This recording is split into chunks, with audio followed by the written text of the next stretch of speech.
আজকে চলে এসেছি শহর ছেড়ে গ্রামে থাকবো বলে। আর গ্রাম আমাদের সবসময় খুবই ভালো লাগে, বাট সবসময় থাকার জন্য না। গ্রাম ভালো লাগে আসলে ঘুরতে, একদিন দুই দিন পিকনিকের জন্য, এটাই। হ্যালো এভরিওয়ান, আসসালামু আলাইকুম, welcome back to my channel daily blog by Subarna. তো আজকে আসলে এখানে থাকতে আসি নাই, এখানে আমরা অথেন্টিক গরুর দুধ নিতে আসছিলাম, যাতে করে দুধে কোনো ঝামেলা না থাকে আর কি, এরকম। তো আমরা সরাসরি গোয়াল বাড়ি থেকে দুধ নিতে আসছি। আর গোয়াল বাড়িটা ছিল কেরানীগঞ্জ, নদীর পার কেরানীগঞ্জ। এই বাড়িটার নাম ছিল জসিম ভাইয়ের গোয়াল বাড়ি, মানে এরকম একটা নাম আর কি। তো এখানে এসে দেখলাম আসলে এত গরু, বাট এত সুন্দর পরিষ্কার পরিচ্ছন্ন বাড়িটা, মানে বোঝাই যায় না এখানে যে পশুপালন হয় বা কিছু। দেখেন কত সুন্দর করে তার গোয়াল ঘরটা পরিষ্কার করে রাখছে।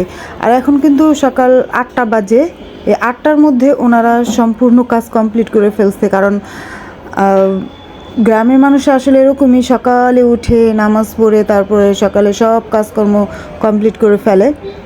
আসলে এই নিয়মটাই পারফেক্ট, কারণ সকালে উঠে সকালের আবহাওয়াটা শরীরে নিতে পারলে অনেকটাই শরীরের জন্য উপকার। আর এই তো দেখেন একটা বড়ই গাছ, যদিও বড়ইগুলি দেখা যাচ্ছে না, অনেক বড়ই হয়ে আছে কিন্তু খাওয়ার কেউ নেই।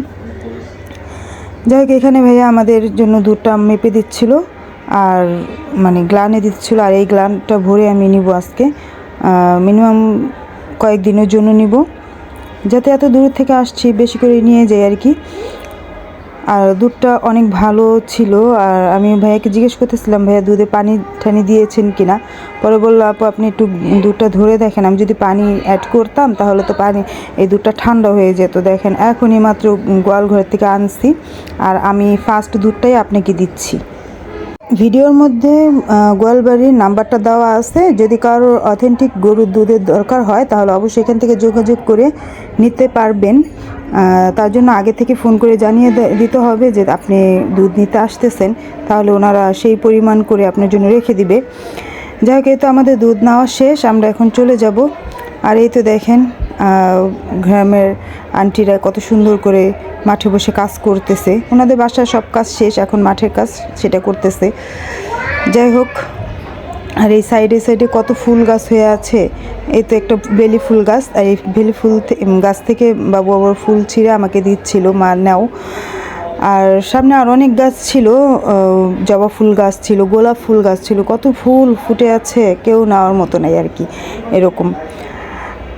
তো গ্রামে থাকার একটাই ভালো দিক হলো যে সকালে এই যে মুক্ত হাওয়াটা শরীরে যারা নেয় তাদের জন্য, শরীরের জন্য অনেক ভালো।